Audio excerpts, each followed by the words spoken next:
hij niet vlug vergeten. Kort daarna ging hij ook naar China, was een conferentie door professor Song Yan georganiseerd. Ik vraag me af, in verband met die opmerking daarnet, wat daar precies aan de hand was allemaal.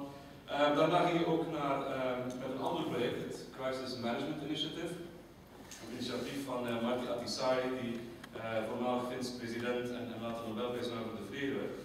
Ben jij naar, als ik het even opsom, Bosnië, Portugal, Finland betrokken, respectievelijk voor het bestuderen van de EU-vredesmacht, bosbranden, een neergestort vliegtuig, kortom de real stuff.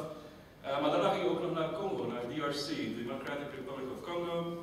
Daar ging je communicatieprocessen bestuderen en kwam je terug met verhalen over opstanden, onrust, ja, dat soort dingen wat het leven van een onderzoeker wel even kruidt op een bepaald moment. Maar het hield niet op. Met BFAST maak ik dan deel uit van het Belgische team. Voor iemand die nogal vreemd Belgisch spreekt, is dat een hele prestatie.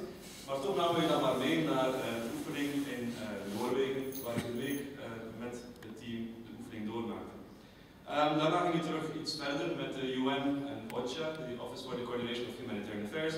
Trokken we samen, dat hebben we samen kunnen doen, naar de bezette Palestijnse gebieden. Gingen we naar de Gaza-strip, ongetwijfeld een van de meest intense ervaringen die we waarschijnlijk samen in het afgelopen jaar hebben gehad. Oost-Jeruzalem, Amman, Jordanië en een bijzonder leuke dagtrip naar de Dode Zee, dat moet ik ook even bij.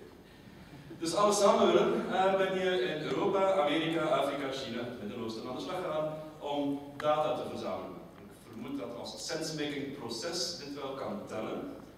En daarom denk ik dat dit onderzoek zo waardevol is. En ik hoop dat je natuurlijk door al die contacten, al die reizen, al die conferenties, die hier onder andere ook de leden van de examencommissie kunnen samenbrengen en samen tot een goed resultaat hebben gebracht.